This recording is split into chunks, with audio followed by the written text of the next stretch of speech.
Hey, welcome to, what is this thing called? It's called Old School Bleep.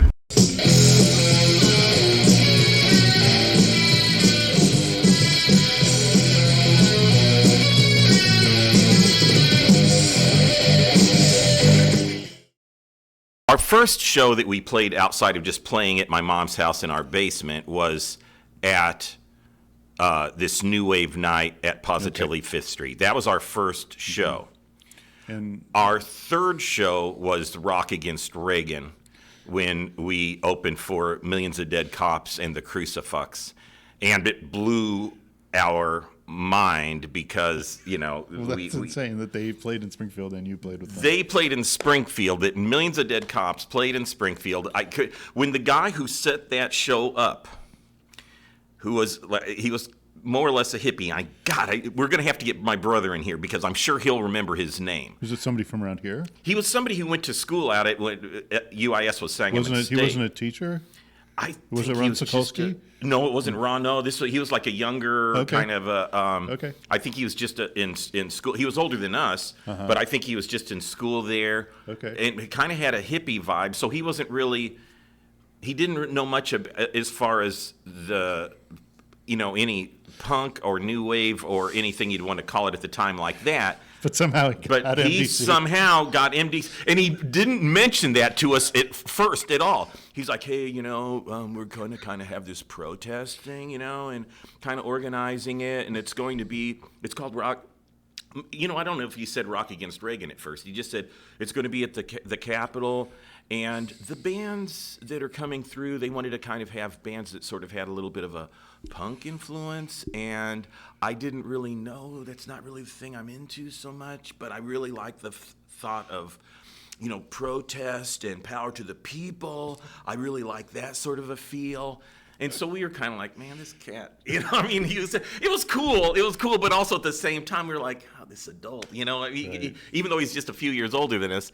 Right. Well, anyhow. Generationally, sort of attitude was different. It was exactly. Yeah. He had a different thing. He kind of was about, like, protesting and things, and yet he was the guy who brought Millions of Dead Cops and the Crucifix to Springfield. Millions of Dead Cops and Crucifix he brought to Springfield, and it was like, we were like, yeah, that sounds like it'd be cool. We'd love to play. Oh, at the old state capitol? And we were like, oh my God, we've been skating, we'd skateboard down around there and try to think of schemes on how to play a show there, much like we would at gas stations back then. A lot of you people won't know this, but gas stations back then, sometimes they'd have microphones set up where you just would say, hey, I'm going to put, who knows, 95 cents.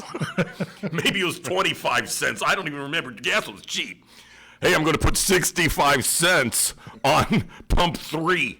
And my brother's like, hey. That's a PA. We could use that. Maybe we just pull up with Steve M. had a van for a while. Let's just pull up, and I think we could get a couple songs in for the kids before they kicked us out.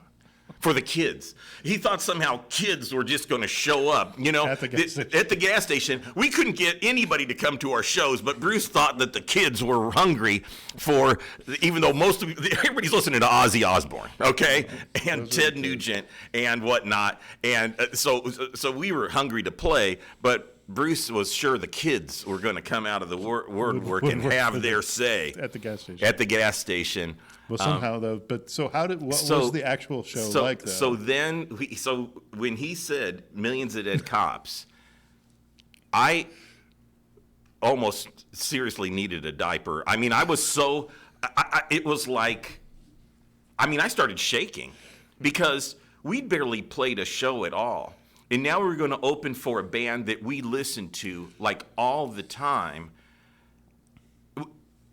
I thought he had to be making it up. He goes, it's a band. They're from San Francisco. They're called, I think they kind of maybe changed their name some, but it's Millions of Dead Cops. And yeah, we could not even believe it. Now, the thing is, at this point already, Gary Swaggerty was already now at this point was not in the band anymore.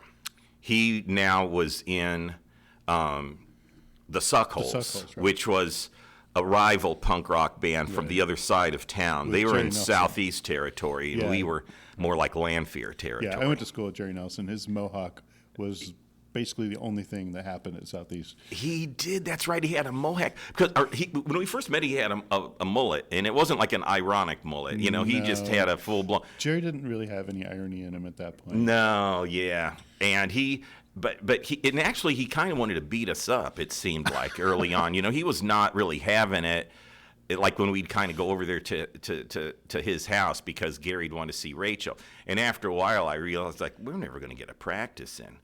So Steve McDaniel, who also had some drums, he couldn't get the drums together. He thought he had some drums and he didn't. So our other friend Don Levy, whose mom actually managed the Mellow Cream on North Grand. Okay, I didn't know that piece of Levy lore. Yeah, Levy's mom was the long time. She ran the Mellow Cream on North Grand like way back. So in my mind, she was kind of iconic because, you know, that was back. I mean, they just would smoke cigarettes in the back. And the donuts tasted like cigarettes. Yeah, I thought that's what good donuts were supposed to taste like. I remember the first time I actually talked to my mom. I said, "Mom, these donuts, they had marble cake donuts they used to make way back then. They don't make them anymore." So anyway, I go, "Mom, these donuts, these marble cake donuts, they're my favorite, but they don't taste as good. They taste different than they used to. Did they change the recipe?" And my mom's like, "Oh, I don't know, Jeff. I don't know. Maybe they did. I'm not really sure, you know." And I go, "Well, these things taste different." Well, anyhow, so my mama had a bite of one of the marble donuts because she wasn't really eating donuts a lot, you know. I mean, she just wasn't down with the donuts, but I loved them.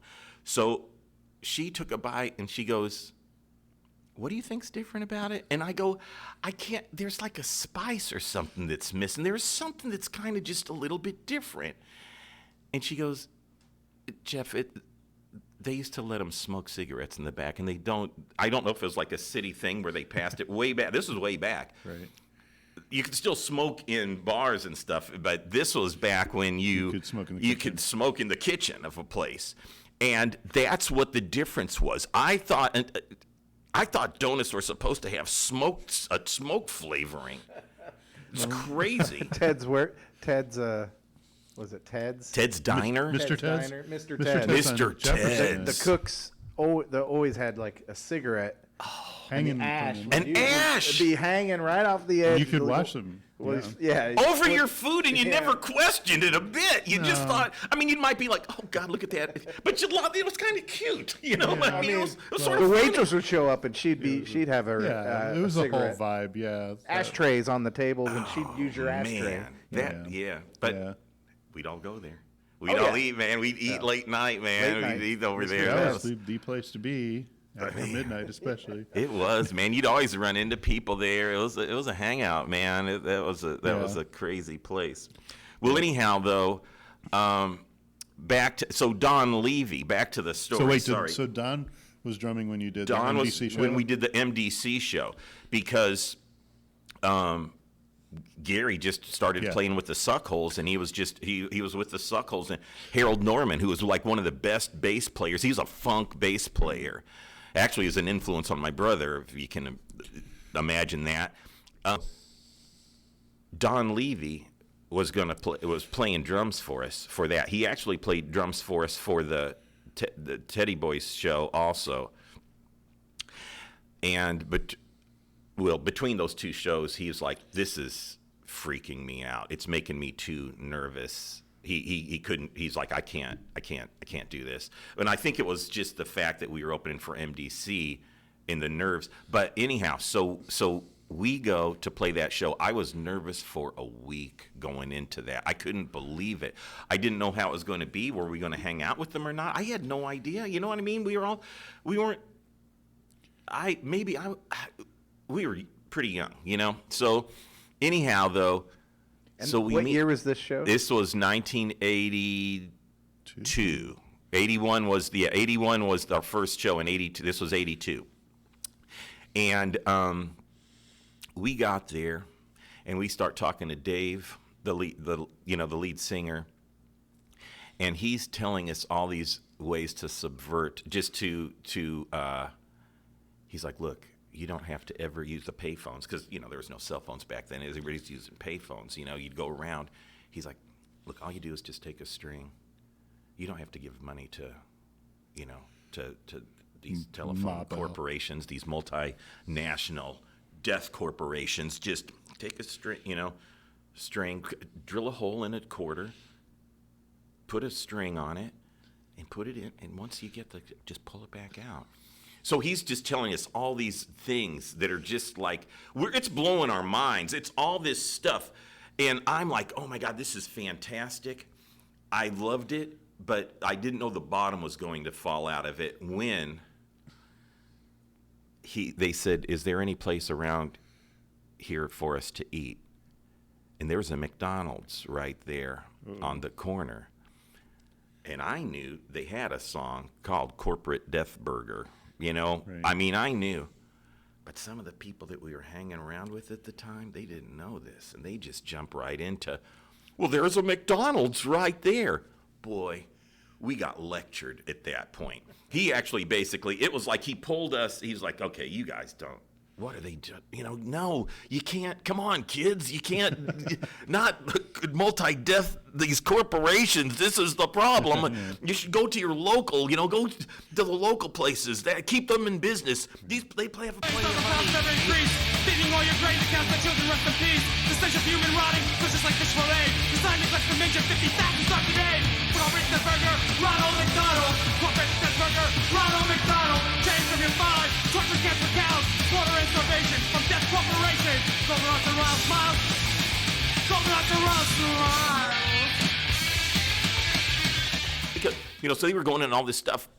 So basically, it was like this huge education about stuff right there. And now, I know it might sound like I'm dwelling on this, but this sort of shaped and changed,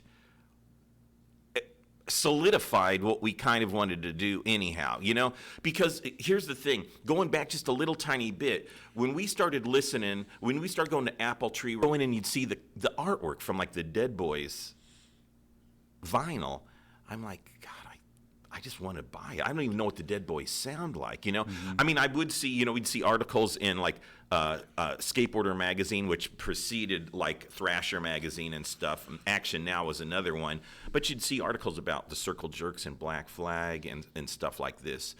And it's like, it was just like magical. But also at the same time, it wasn't too far removed from me going and seeing Van Halen at the Armory when I was like 14 years old. Mm-hmm. And that blew my mind also. I couldn't believe I was standing there with all these adults and right there in front of me. Because when we were in line, I was me and my brother and Randy Janet. My mom dropped us off. And we go up there and we start going like we're in line and it says general admission. And Randy Janet goes, excuse me, sir. This dude, you know, he's just, everybody seemed bigger than us. You know, they just seem like big, towering dudes, you know, it's a ton. And Randy's like, excuse me, sir, what does general admission mean? What? Dude, it means you can run to the front of the stage, dude. You can get as close as you want. And we were like, what? We don't have to sit in a play. You can go. We couldn't believe we hadn't been to any concerts other than the fact when my mom took us to the Mississippi River Festival when we were like little tiny kids and watched Jim Croce. You know what I mean? Like we were little tiny kids, so I didn't know what concerts were supposed to be like. So we go running as close as we can get, and we're like 6 rows back, which was really, really close. And all of a sudden, the next thing you know, out comes, there was a band that opened for them called The Shoes. The Shoes open for Van Halen? The Shoes open for Van Halen. Well, that's going to tie in when Tom Irwin comes in and talks about Condition 90. Here we go. So this will be Condition 90. Tom Irwin. But he's on. Tom Irwin, get ready. Okay, not right now, though, not this minute. No. So anyhow, so there was like a little bit of a conflict. I kind of liked... Contrast. There's a contrast of things that I like. I liked the Judas Priest. I wasn't really down with... Well, I liked Judas Priest. I liked Black Sabbath. I liked Van Halen, early Van Halen, that's all there was at the time. There was two albums out when they played there. That's all there was. It was just Van Halen. But anyhow, this kind of just made me think, oh my God, I've got to get into, I have to listen to more of this music, you know? What were the Shoes? very different. The shoes were very, very different. Sorry, yes. The shoes were way... The They were like jangly power pop, right? Kind of a power pop sort of a thing. Now, at the time, though, in my mind, it was kind of had a new wave vibe. Yeah, because they were totally. so much different than Van Halen. Than Van Halen or the bands at the time. People were not really into... But we were kind of like, wow, that's kind of cool. And also, on top of it, we were able to work our way down there because nobody wanted to... They didn't quite have a U-suck horseshoe going on. It was like before that. But people were thin. You know, they weren't like ready to go up in front of the stage yet. So we were like, these guys are kind of cool, you know? So we were up there in front of it. It was like refreshing to hear.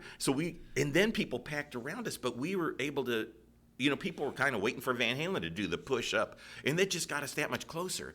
And all of a sudden, the lights drop, and then they come back in purple, and out, all of a sudden, I see Eddie Van Halen look out behind the curtain, flick a cigarette out, and he's got a yellow and black, whatever his guitar. I'd never even seen that I didn't know he had a guitar that looked like that. All the ones I'd seen were just like the white, red, and black sort of striped one. And he comes out, and then David Lee Roth comes out, man. He's got this low cut. I mean, he's got all his hair just coming out. It's cut all the way down, dude. I mean, this outfit is cut down, and it's just all like sparkly.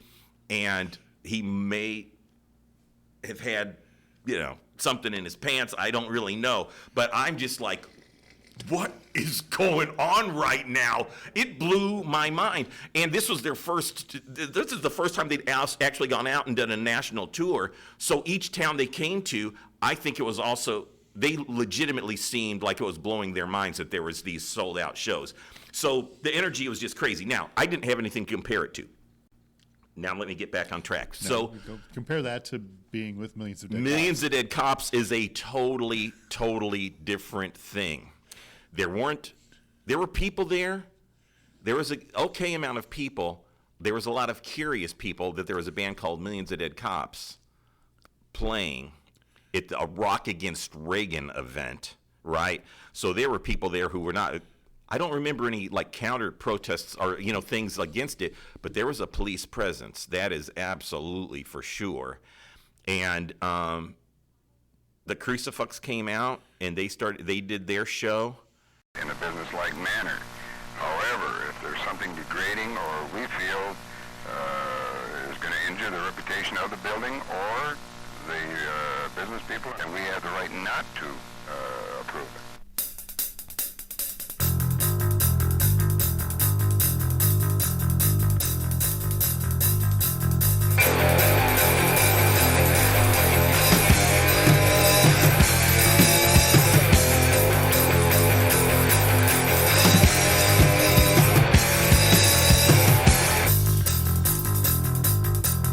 Estimated your worth today. And I'm not gonna listen to what you say. And I'm never gonna go back to work. You're not my boss, you're a fucking jerk. You're pathetic. You're disgusting. You're pathetic. You make me sick. I estimated your worth today, your shit.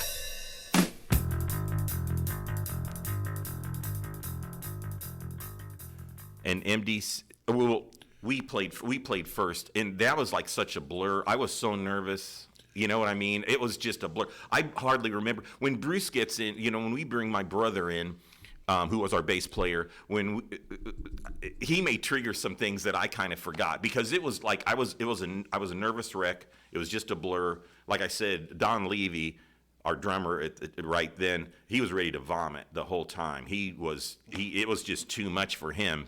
My brother was totally cool with it all. I mean, he just was like skating, and then he'd come back from a skate session and just get on, oh, it's time to play. He's like, let's do it. And Terry Wilson was singing still, because, yeah, there was no possible way. I wasn't even considering. I'd write the songs, or a lot of the songs, but I didn't even consider anything like trying to get by a microphone at all. There was no way. But it was mostly just the impact of hearing this band and be that just you're hanging out with the band, which there was no way compared to like this Van Halen style thing. You weren't hanging out. I mean, you know what I mean? There was no way. This is just, it was like it's us and them. It's like the band is them and we're just two people there. But this was like with MDC, you're just hanging out. That was and they're really, just talking to well, you. I think that was one of the big flashpoints between big rock and punk rock.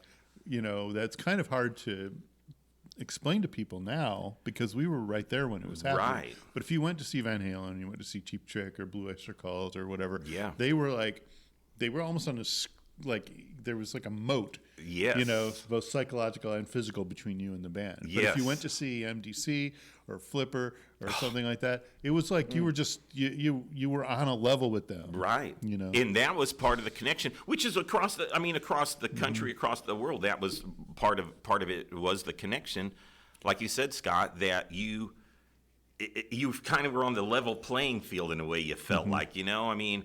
That part of it when people would sort of jump on the stage and jump back off, it was kind of, you felt this connection.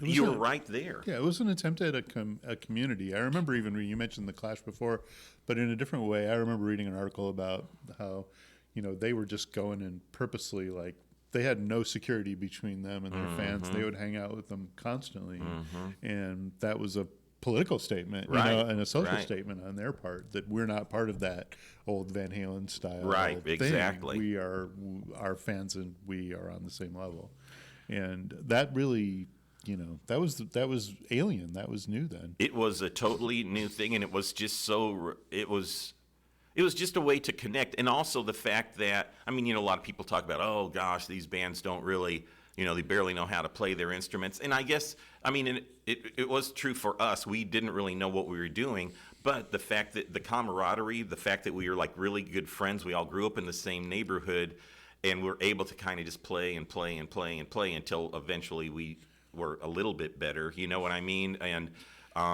so that kind of helped. But and along that way, we started to become more fit. Well, my brother was a trained bass player, actually, but the other guys weren't. You know, we just kind of were winging it somewhat at the time. But it kind of carried us along through these times, and you know, then we went over to Champaign, because see, we weren't playing a lot of shows in Springfield, but we would play it like in Champaign at parties.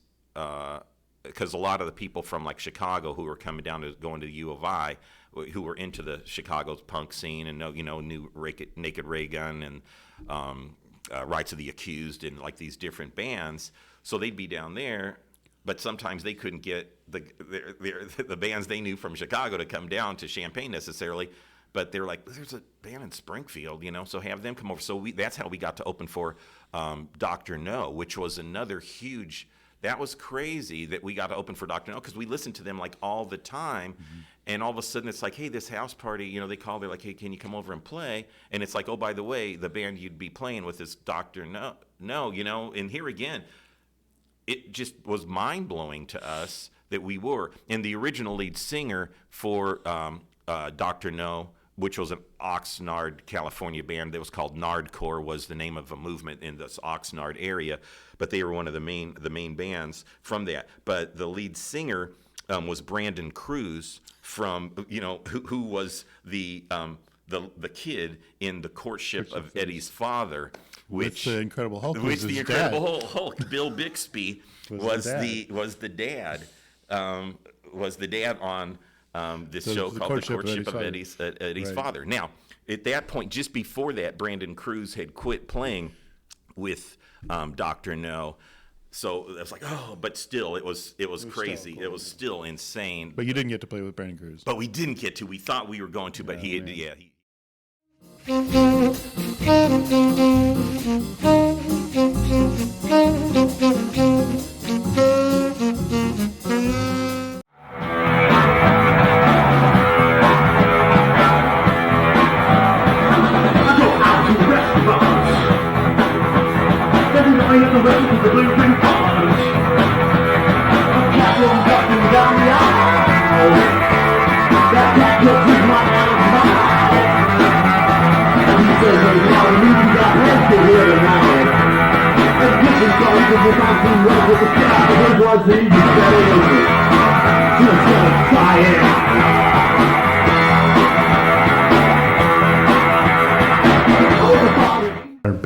Backwards Day. It sounds like a Spirit Week thing, but it was based on the John Waters movie, yeah. Desperate Living, and this fascist abuse of power by the Queen Carlotta of Mortville. And that was kind of where our head was at. And everything was like a dark comedy and commentary, and that was all we were about. And we really thought we would get run out of town on a rail, or at least, have to fight to get shows. But somehow we caught on.